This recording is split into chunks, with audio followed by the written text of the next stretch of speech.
Hey, it's Corrina, and welcome to my channel.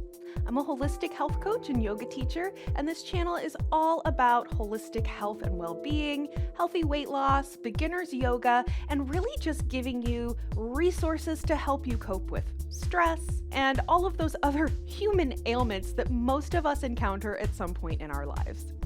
So this channel is all about giving you real solutions and helping you figure out some easy ways to start achieving your health goals. So let's start with a super simple example. Like the goal, I want to eat healthier. I want to eat better. A lot of times, maybe we're looking around at all the information out there and we're feeling overwhelmed by all this conflicting information. So rather than going all in with some kind of drastic diet where you're either going to make big changes to the foods you're already eating or even cut entire food groups out, instead I want you to focus on something that's a lot more simple, like just adding more healthy foods into the diet you're already eating. So rather than focusing on a deprivation mindset where we're looking at all the things we can't eat, we're simply going to try to add more healthy foods into our diet. So I would just come back to that idea of nourishing our bodies rather than depriving our bodies. I definitely see when we're looking at the weight loss industry and a lot of the big diets out there, they're really focusing on depriving you, either limiting your calories, limiting the foods you can eat, maybe even having you count your calories in a really obsessive manner. And this deprivation mindset not only makes us feel bad, but it also actually makes it really, really hard for our bodies to lose weight. And I'm just gonna go out on a limb here and say that the weight loss industry kind of likes to keep it that way. In order for your body to physically burn fat, it cannot be in a heightened state of stress. Another way of saying that is that if you have high levels of cortisol, the stress hormone, in your bloodstream, the body will not burn fat. When we aren't getting the nutrients that we need on a regular basis, our body starts to send stress signals.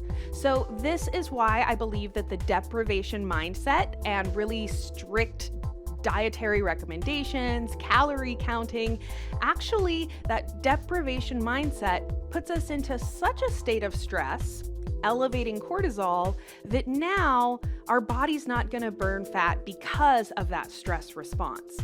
So the body's thinking, oh no, if there's no food around for the next who knows how long, I'm going to need to hold on to all of this extra body fat in order for, survival. Well, most of us are not actually in a state of famine where the body needs to hold on to those extra calories. Maybe we're just forcing ourselves to wait too long between meals or forcing ourselves to not eat the calories we need. So now, through this deprivation mindset that we thought was going to help us lose weight, we've actually prevented our bodies from being able to burn fat in the first place. I think it's important to recognize that every person's body is different, and there's a different ideal way for each person's body to be eating.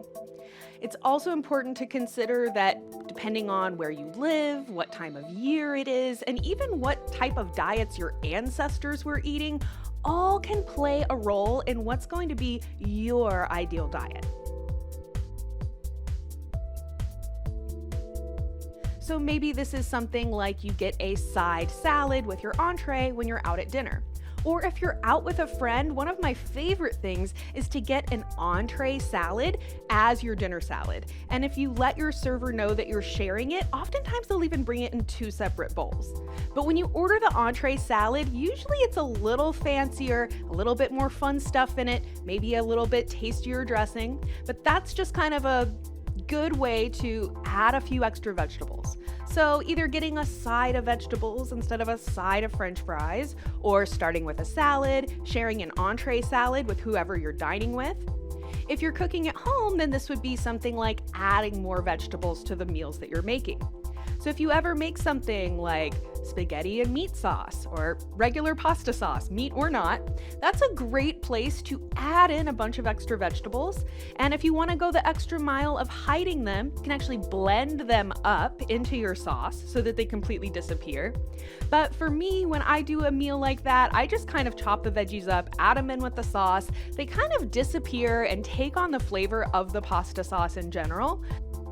If any of these things that I'm here rambling on about are ringing true for you, then I hope that you'll subscribe to my channel so that you can come back and join me again soon. I'm also going to be doing live Q&As so you can actually ask your questions on the spot. I'm so glad to have you on this journey of health and well-being, and I can't wait to see you in the very next video.